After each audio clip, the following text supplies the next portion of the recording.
अरे यार, और कितना समय बाकी है? स्टेशन अभी बहुत दूर है क्या?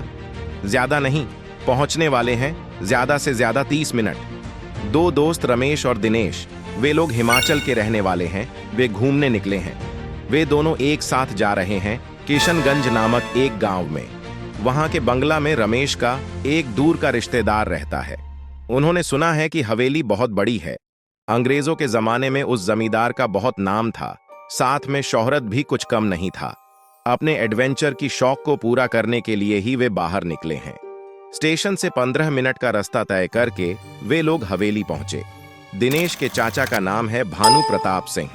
हवेली पहुंचने के कुछ समय बाद खाने के टेबल पर बैठ के रमेश ने बोला, कभी सोचा भी नहीं था ऐसे ऐतिहासिक जगह पर रहने का मौका मिलेगा।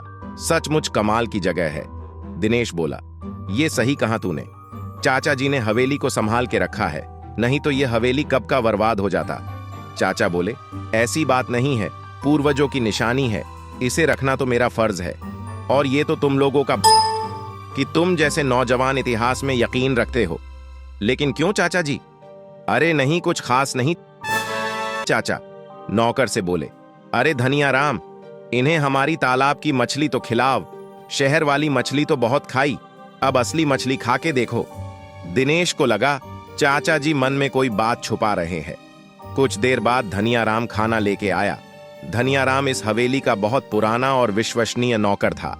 दिनेश बोला, अच्छा चाचा जी, यहाँ कोई डरने वाली बात तो नहीं है? मतलब पुरानी हवेलियों में जो आवाजें सुनाई देती हैं, वो सब कहीं यहाँ पर भी तो नहीं है? रमेश वैसे तो हिम्मत वाला था, मगर दिनेश जैसे नहीं। दिनेश विज्ञान के अलावा कुछ नहीं मानता था। दिनेश की बातें सुन के चाचा जी ने कहा, नहीं, ऐसे कोई बात नहीं है, लेकिन रात को बाहर मत निकलना, चाहे कुछ भी हो जाए। अगर कोई दरवाजा खटखट आए या मिठी आवाज में पुकारे तो भी नहीं, जरूरत पड़ने पर मुझे या धनिया राम को आवाज लगाना। खास करके दिनेश, तू इन सब बातों को नहीं मानता है ना? लेकिन गांव में ही ये सब क्यों होता है, कभी शहर में तो नहीं होता। आखिर में इसके पीछे कोई चोर और चक्का ही निकलता है, जो भूत बन के डरा रहा था। हवेली के पीछे से जंगल शुरू होता है और कुछ पुराने छोटे छोटे घर हैं। खाने के थोड़ी देर बाद दोनों दोस्त बाहर घूमने निकले। वो सूरज डूबने से पहले दोनों दोस्त घर लौट आए और रात को 9 बजे ही सबने खाना खा लिया और सोने चले गए। हालांकि हिमाचल में वो लोग 10 बजे से पहले खाना नहीं खाते थे। अचानक रमेश की आंखें खुली रात के 11:30 बजे। कोई घर के पीछे का दरवाजा बहुत धीरे से खटखटा रहा था, लेकिन लगातार चाचा जी की कही हुई हर एक बात रमेश की दिमाग में चल रही थी।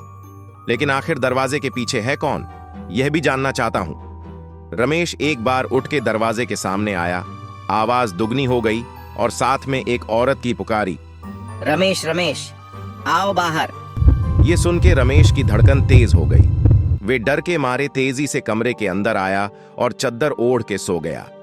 अगले दिन उसने किसी को रात की घटना के बारे में कुछ नहीं बताया और अगले रात को उसने कान में ईयरबड लगा लिया ताकि रात को कोई भी आवाज कान तक ना आए। दिनेश को बोला, तू भी लगा ले ईयरबड। दिनेश बोला, इन सब बातों को मैं नहीं मानता, तू मान सकता है इन सब बेकार की बातों में। सो जा, कल सुबह मछली पकड़ने जाना है। फिर दोनों ही सो गए। आधी रात को दिनेश की नींद टूटी। कोई बहुत देर से दरवाजा पीट रहा था। धीरे धीरे आवाज तेज हो रही थी। दिनेश ने देखा आवाज पीछे के दरवाजा से आ रहा है, जो दरवाजा सीधा जंगल में खुलता है। दिनेश दरवाजे के सामने आया। ऐसा लग रहा था जैसे कोई दरवाजा तोड़ देगा। दिनेश चिल्लाया, कौन कौन कौन है वहां बाहर? पुलिस को बुलाऊं? तभी अचानक एक लड़की की भयानक हंसी सुनाई दी। फिर किसी औरत ने मीठी आवाज में कही, दिनेश दिनेश, आओ मेरे पास आ जाओ। ये सुन के दिनेश ने बोला, जानता हूं तुम सबको, छोर लुटेरे, बोलो मेरा नाम कहां से पता लगाया? दिनेश ने अचानक दरवाजा खोल दिया, लेकिन बाहर कोई नहीं था। वो बाहर निकला। चांद के चांदनी में उसने देखा एक खूबसूरत औरत जंगल की बीच से उसे इशारा करके बुला रही है। दिनेश उसे देख सम्मोहित होके उसके पीछे पीछे जंगल के अंदर चल रहा। जंगल की गहराइयों में दिनेश अनमना होके चल रहा था। एक जगह जाके वो औरत रुकी और दिनेश को इशारा करके बुलाने लगी। अचानक ही दिनेश को होश आ गया। उसने ध्यान दिया कि मैं कहाँ हूं?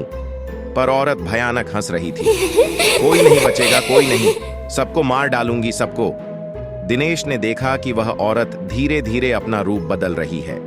दिनेश ने बोला, तुम कौन हो और क्या चाहती हो? उतने में ही दिनेश को उठा के हवा में उड़ने लगी। लाख कोशिश करने के बाद भी दिनेश खुद को छोड़ा नहीं पाया। दिनेश बोला, छोड़ो छोड़ो मुझे, छोड़ो मुझे। लेकिन उस चुड़ैल ने दिनेश के कंधे पे अपने दांत गाढ़ा दिए और धीरे धीरे दिनेश का शरीर बेजान हो गया और वह वहां ही मर गया। अगले दिन सुबह दिनेश ना मिलने पर जमींदार ने पूरी हवेली को छान मारा, पर बहुत ढूंढने के बाद भी दिनेश नहीं मिला। जंगल के बिल्कुल अंदर की तरफ एक बेजान खून से सना हुआ शरीर मिला। वो शरीर किसी और का नहीं बल्कि दिनेश का था। रमेश दोस्त को खोने के दुख में रोने लगा। चाचा जी ने उसे संभालते हुए गंभीर आवाज में कहा, यह जरूर उस चुड़ैल का किया हुआ है। दिनेश जरूर रात को बाहर आया था। रमेश बोला, लेकिन दिनेश ने आखिर उसका क्या बिगाड़ा था? उसको क्यों मारा? चाचा जी बोले, असल में बहुत साल पहले गांव में एक खूबसूरत लड़की को लाकर मारकर इसी जंगल में गाड़ दिए थे। पुलिस की भी पैसों से मुंह बंद कर दी गई थी। वह लड़की तब से चुड़ैल बन के पूरे जमींदार खानदान को खत्म कर रही है, इसलिए बाहर का कोई खास यहाँ पे नहीं आता। हवेली को भी मंत्र से बांध दिया गया है, इसलिए बाहर ना जाने तक वो चुड़ैल कुछ नहीं कर सकती। लेकिन दिनेश ने यही गलती की। वह चुड़ैल कुछ नहीं कर सकती थी।